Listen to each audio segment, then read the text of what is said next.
ನಮ್ಮಲ್ಲಿ ಹೆಚ್ಚು ಬರೆದ್ರೆ ದೊಡ್ಡವರು ಅಂತ ಗಾನ ಇದೆ, ತಪ್ಪು. ಕಡಿಮೆ ಹೇಳಬೇಕು, ಸರಿ ಹೇಳಬೇಕು, ಕ್ಲಿಯರ್ ಆಗಿ ಹೇಳಬೇಕು. ಅದು ಸಾಧ್ಯ. ಒಂದು ಹಿಂದೆ ಎಸೆ ಇದೆ, ಒಂದು ಫ್ರಾನ್ಸಿಸ್ ಬೇಕನ್ ಎಸೆ ಇದೆ, ಬಹಳ ಚೆನ್ನಾಗಿದೆ. ಒಂದೇ ಪುಟ ಇರೋದು, ಒಂದೇ ಪುಟದಲ್ಲಿ ಹೇಳ್ತಾರೆ.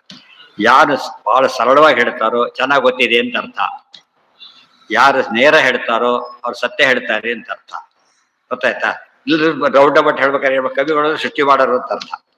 ಸುಳ್ಳುಗಳು ಸರಬಾರಿ ಬರ್ಬೇಕು. ಇದು ಹಾಗಿಲ್ಲೇ ಇದು ಅವ್ರು ಹೇಳ್ತಾರೆ, ಸರಳ ಇರಬೇಕು, ಸಿಂಪಲ್ ಇರೋದು, ಕಾಂಪ್ಯಾಕ್ಟ್ ಇರಬೇಕು, ಎಲ್ಲೂ ಆಂಬಿಗ್ಯೂಟಿ ಇರಬಾರದು. ಎಷ್ಟು ಹೇಳ್ಬೇಕಾದ್ರೆ ಹೇಳೋನು ಏನಾಗಿರ್ತಾನೆ, ಥರೋ ಆಗಿರ್ತಾನೆ. ಅದು ಸ್ವಲ್ಪ ಬಿಸಿರು ಒಂದು ಬಿಸಿರು ಅಲ್ಲೇ ಗ್ಯಾರಂಟಿ ಹೋಯ್ತು ಅಂತ ಅರ್ಥ. ಅದಕ್ಕೆ ಸ್ಟ್ರೇಟ್ ರೋಡ್. ಮೊದಲೆಲ್ಲ ಹೇಗಿತ್ತು ಗೊತ್ತಾ, ತಿರುಪತಿ ರೋಡ್ ಹೇಗಿತ್ತು ಗೊತ್ತಾ, ಈ ಎಷ್ಟೋ ಕಡೆ ಟರ್ನ್ ಆಗ್ತದೆ, ಎಲ್ಲ ಏನ್ ಮಾಡ್ಬಿಟ್ರು, ಸ್ಟ್ರೇಟ್ ಮಾಡಿದ್ರು. ಗೊತ್ತಾಯ್ತಾ? Straight road. ಅವಾಗ ಏನಾಗತ್ತೆ, ಹೋಗೋದು ದುಡ್ಡು ಉಳಿಯುತ್ತೆ, ಟೈಮ್